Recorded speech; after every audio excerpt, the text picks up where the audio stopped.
After our tour of the Maui Ocean Center, we spent the rest of the day doing a circumnavigation of the western end of Maui. Our first stop was Waihu Beach. And here we are at Waihe Beach Park.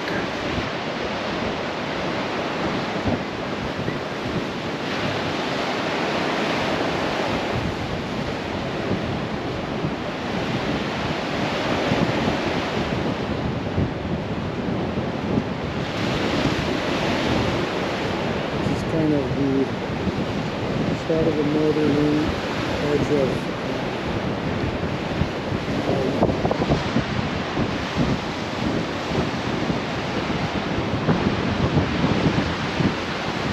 and this was a convenient place to stop and figure out where we want to go next. Waihu Beach is very picturesque with beautiful white sand contrasting with the blue-green shades of the ocean. The water, however, tends to be cloudy and isn't suitable for swimming. The locals use it primarily for surfing and fishing. The next stop was the Waihe'a Lookout.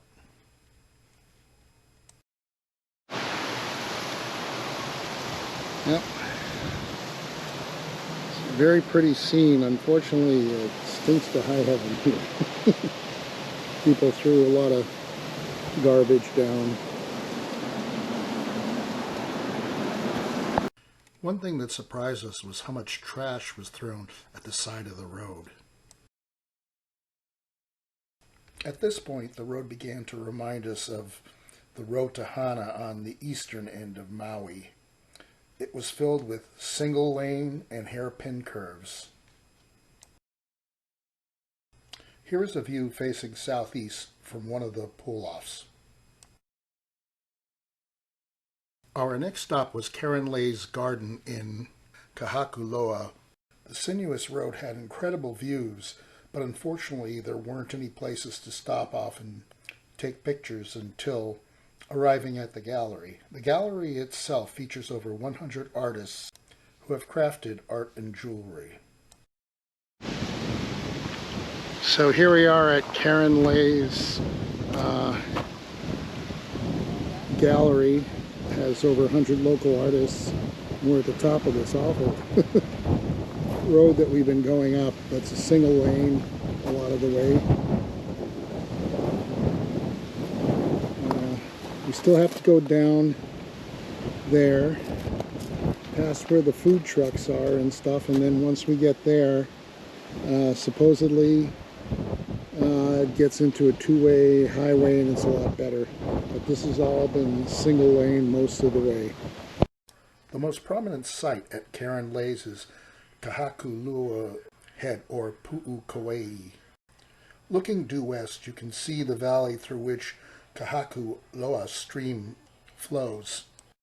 Looking to the northwest, you can see Kahakuloa Bay. So this is Kahakuloa Head, and next to this is a 547-foot high hill called Pu'ukuhalia Napa. Driving a third of a mile gave us another view of Pu'ukauei. And here's from the lookout that I had over there, once again. This is also called Kilahili's Leap, I guess. And there's another idea. Unfortunately, you can see that there's more trashed cars that people just throw out. Hard to believe on a nice, beautiful place like this. Legend has it that King Kahekili would sometimes jump over 200 feet from this precipice into the water, then climb back onto the cliff face for breakfast. Here is a view of Kahakuloa Bay from this viewpoint. The next 2 miles took us to several pull-offs along the way to Waihali Gulch. And that building up there is Karen Lay's, where we just were. You can see it's quite the scenery and stuff. We really had a tough, nerve-wracking time driving around there. Real white knuckles, single lane a lot of the way.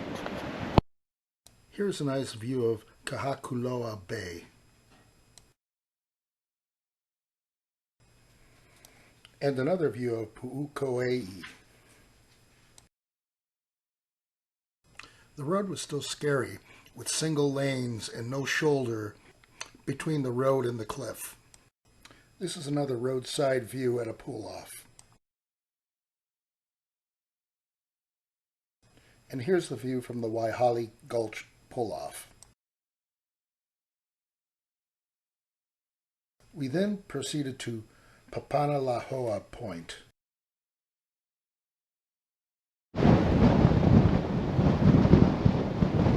Here we are at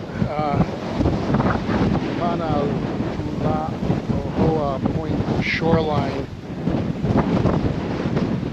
There's a hiking trail which we're not going to do today. It's only 1.2 miles, but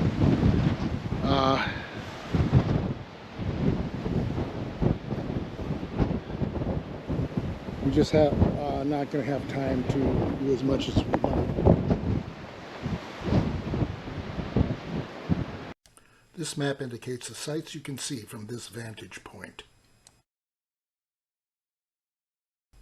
Below you can see the Ojai Trail. And here's a view of Po'ilua Bay. Here's a view of the Ojai Trail from another vantage point. We then made the stop near the Anakaluahini Gulch as well as a Nakalele blowhole. And there's supposed to be a blowhole around here someplace. I don't want to get too close to the edge.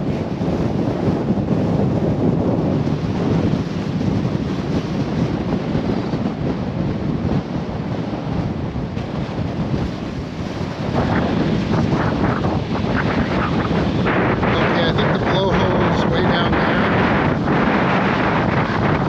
Very windy, and we probably don't have enough time. Yeah.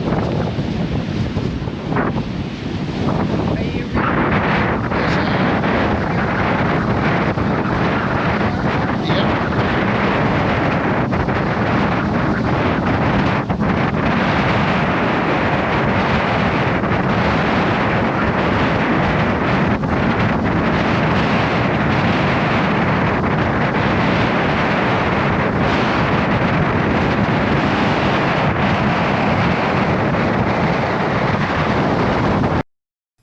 Near the center of this photo, you can see the blowhole erupting.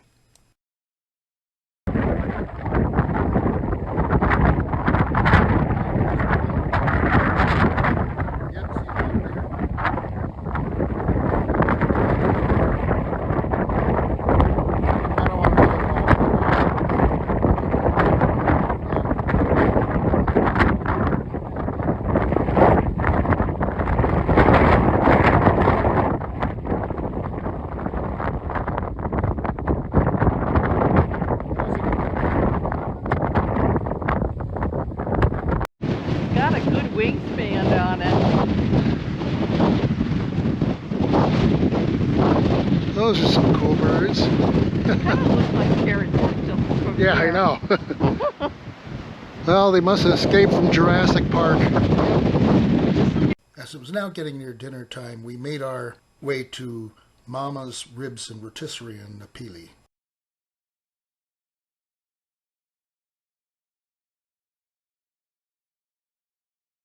We now made our way to Lahaina. Up until this time, we had not witnessed any evidence of the fires which had ravaged Maui. However, as soon as we came to the Lahaina border, we immediately saw devastation everywhere. Most of the views of Lahaina were blocked by fences lined with black plastic, and there was no place for us to pull over and stop. The only pictures we were able to get were pictures Mary was able to take while I was driving through the area.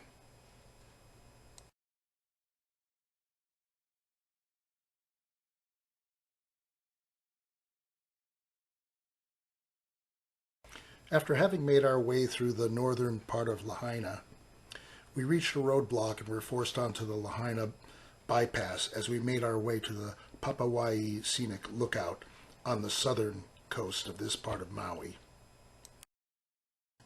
As we made our way onto the Lahaina bypass, we were no longer able to see any views of the town itself.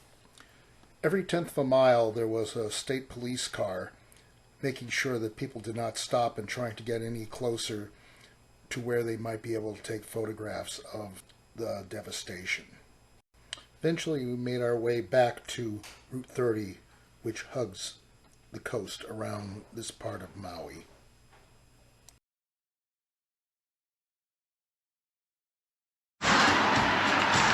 Here we are on the west side of Kauai, and there's Lanai. It's about 9 miles away from the shore here. And this is what the west side of the mountains look like. Not the lush green you see over on the side that we're standing on. This is across the street from the shore, looking up into the West Maui Natural Area Reserve. I had originally mistaken this island for Lanai, but in fact it was Kaho'olawe. The United States Navy had originally used this island for target practice, but was given back to the state of Hawaii and is now a nature preserve. Access to this island is restricted to those who are trying to rehabilitate the island back to its original state. This is one of the traditional Hawaiian-type shrines you can see along many highways. I believe they're called ahus. This particular one honors the town of Lahaina. Here's another view of the nature preserve. Now, here we are at the Papawai Scenic Outlook. I believe that's Lanai over there, and that's Maui-Driving, where they take people out to snorkel, I believe.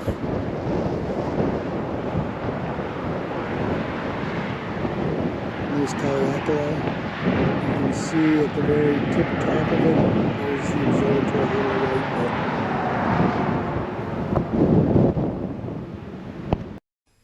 This plaque indicates that humpback whales frequent this area during the winter months, which are defined as from November to May. Here we are looking towards the east and Haleakala.